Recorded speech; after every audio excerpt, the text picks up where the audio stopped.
চাকরিহারাদের মিছিলে যেভাবে পুলিশের সক্রিয়তা দেখা গেল, কি বলবেন এই ব্যাপারে? দেখুন, পুলিশ সক্রিয় হয় সেই সমস্ত গণতান্ত্রিক আন্দোলনের উপরে যেখানে সক্রিয় হওয়ার প্রয়োজন নেই, আর যেখানে সক্রিয় হওয়ার প্রয়োজন সেখানে পুলিশ নিষ্ক্রিয় থাকে। যখন বলে পুলিশের গাড়িতে বোম মারো, যখন পুলিশের মাকে বউকে নিয়ে অশ্রাব্য ভাষায় গালিগালাজ করছে, তখন পুলিশ একেবারে চুপচাপ সহ্য করে নিচ্ছে। আর যেখানে যে গণতান্ত্রিক আন্দোলনে, দেখুন, আপনি আন্দোলনের সঙ্গে সরকার যে সবসময় সহমত হবে তা তো নয়। ওনাদের পক্ষের যখন লোকজন রাস্তা দিয়ে হাঁটছে, সব পুলিশ গার্ড করে নিয়ে গিয়ে তাদেরকে হাঁটিয়ে নিয়ে চলে আসছে। মনে হচ্ছে একদম মর্নিং ওয়াকে বেরিয়েছে। বুদ্ধিজীবী হাঁটছেন, মাননীয়া হাঁটছেন, ও মাননীয়ার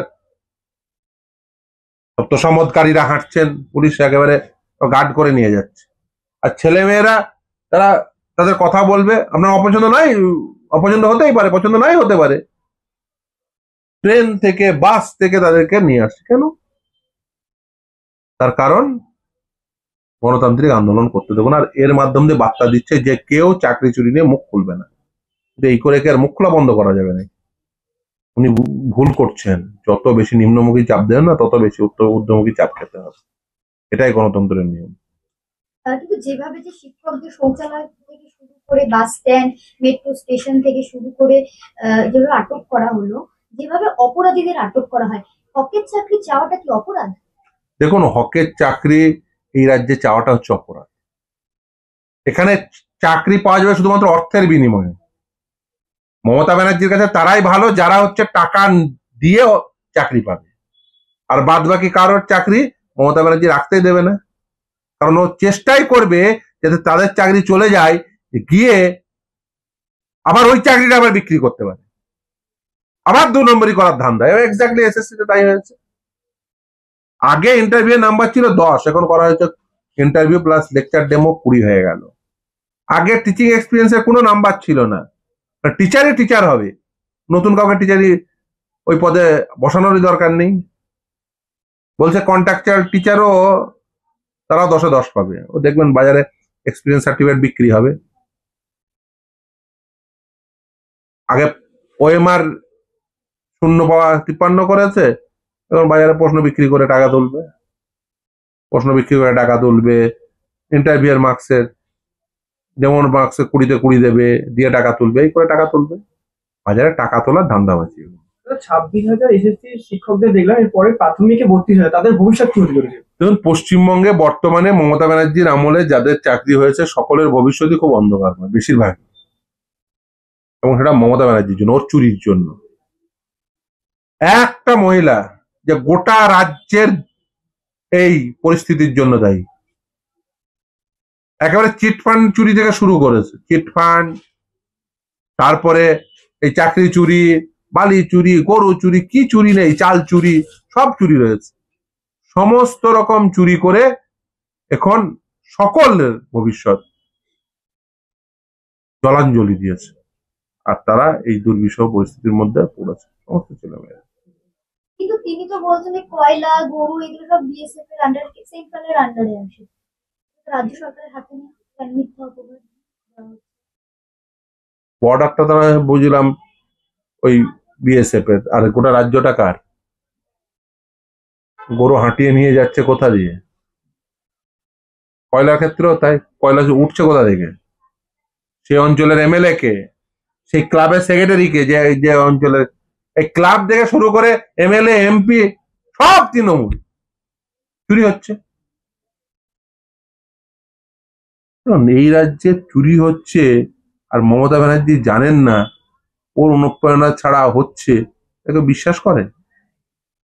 আরে এই রাজ্যে গাছের পাতা পড়তে গেলে ওনার অনুপ্রেরণা লাগে, আর সেই রাজ্যে চুরি হয়ে যাচ্ছে উনি জানলেন না। এই যে এসএসসি চুরি কে করেছিল? মমতা ব্যানার্জি করেছিল। এই যে প্রেস ক্লাবের সামনে ছেলেমেয়েরা আন্দোলন করতে বসেছিল, কিসের জন্য? অঙ্কিতার নাম লিস্টে ওঠার বিরুদ্ধে। মমতা ব্যানার্জি এলো, শুনে গেল অঙ্কিতার নাম লিস্টে উঠে গেছে, সেই জন্য আন্দোলন করছে। তার বাবাকে এমএলএ এমপির টিকিট দিয়েছিল, তখন বললো মডেল কোড অফ কন্ডাক্ট চালু হয়ে গেছে, আমার তো ক্যান্ডিডেট ডিক্লেয়ার হয়ে গেছে, আর তো কিছু করার নেই, আমি দেখছি দেখছি বলে ফিরে গেল নবান্নে।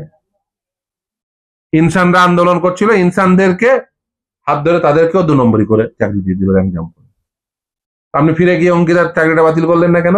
উল্টে দেখে আরে বাবা এ তো দারুণ, অঙ্কিতার বাবা তো অঙ্কিতাকে 1 নম্বরে তুলে দিয়েছে, তো ভালো তোলাতুলি করতে পারবে, চলো একেই শিক্ষা দপ্তরের রাষ্ট্রমন্ত্রী নাম।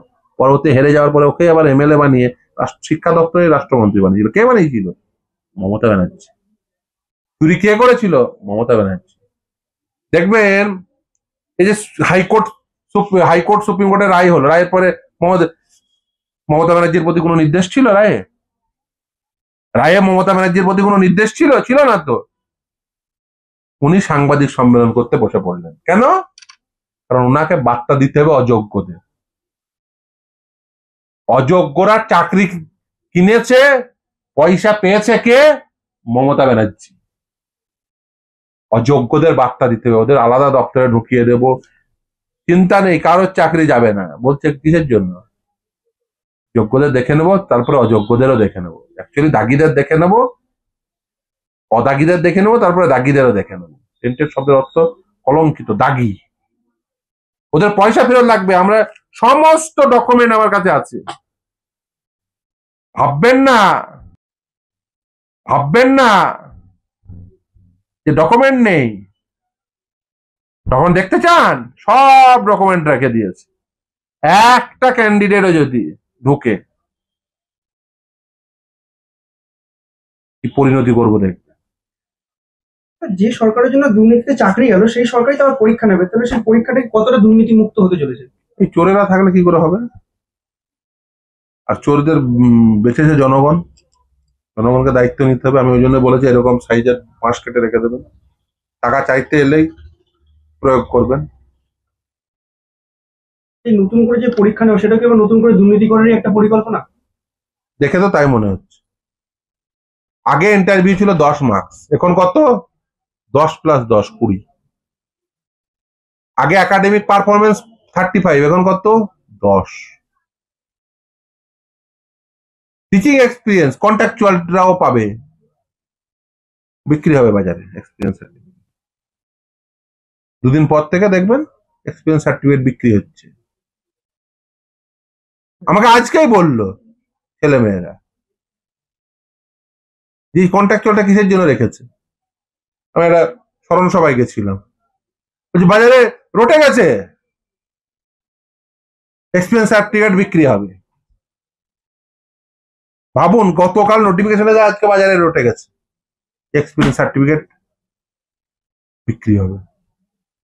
ছেলেমেয়েরা বলছে যারা এসএলএসটি নিয়ে আন্দোলন করতো, যে সমস্ত ছেলেমেয়েরা নতুন নিউ এসএলএসটি চাইছিল, ওর নেতা ছিল ইমরান তার এই চাকরির আন্দোলন করতে করতে চাপে হৃদযন্ত্র বিকল হয়েছে, মারা গেছে ইমরান হোসেন। কোনোদিন আমি ছেলেটাকে দেখিনি নিজের নিয়ে, কোনোদিন ভেবে কি করে যাতে এই পশ্চিমবঙ্গে চাকরির পরীক্ষা দুর্নীতিমুক্ত হয়।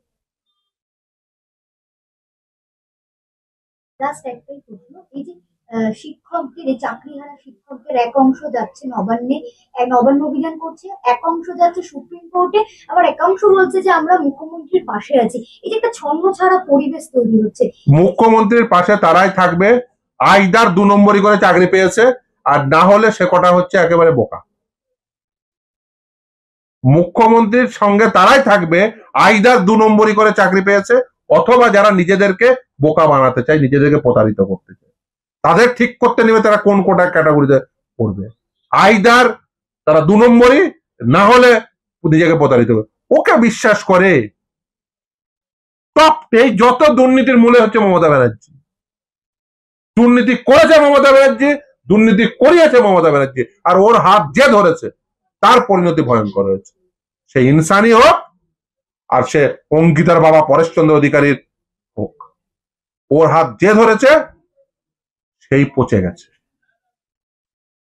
ও পচা আলুর বস্তা, ও বস্তায় যে আলু ঢুকবে সে আলু পচবে, সকলকে পচিয়েছে ও।